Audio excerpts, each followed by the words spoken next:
వాళ్ళు కూడా నిన్న ఒక 4 లాంచ్ చేయడం జరిగింది. గౌరవ ముఖ్యమంత్రి వర్యులు సందేహాన్ని కూడా అందరికీ పంపించడం జరిగింది. మండలానికి ఒక విలేజ్ని పైలట్ ప్రాజెక్ట్ కింద తీసుకొని నిన్న అవి లాంచ్ చేసిండ్రు. ఇందులో ఇందిరమ్మ ఆత్మీయ భరోసా అంటే భూమి లేని వాళ్ళకి ఎట్లా వాళ్ళ పరిస్థితి ఏంది, వాళ్ళే ఇంకా అసలు ఏం లేని వాళ్ళు ఉంటారు కదా అని చెప్పి ఇందిరమ్మ ఆత్మీయ భరోసా కింద 12,000 రూపాయలు సంవత్సరానికి ఇవ్వడం జరుగుతుంది. అట్లనే రైతు భరోసా, దాంతోపాటు ఇందిరమ్మ ఇల్లు. ప్రతి పేదవాడికి కూడా ఎప్పుడైనా జీవితంలో సొంత ఇల్లు కట్టుకోవాలనే కోరిక ఉంటుంది.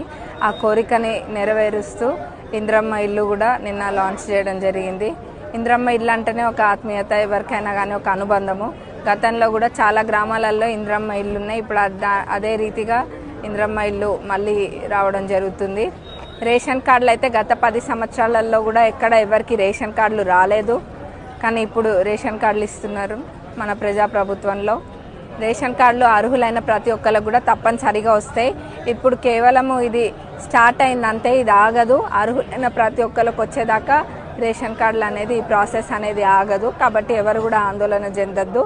ఈ ప్రభుత్వంలో గతంలో లాగా ఇల్లున్న వాళ్ళకే ఇల్లు, లేకపోతే పార్టీ చూసి అన్నది కాదు.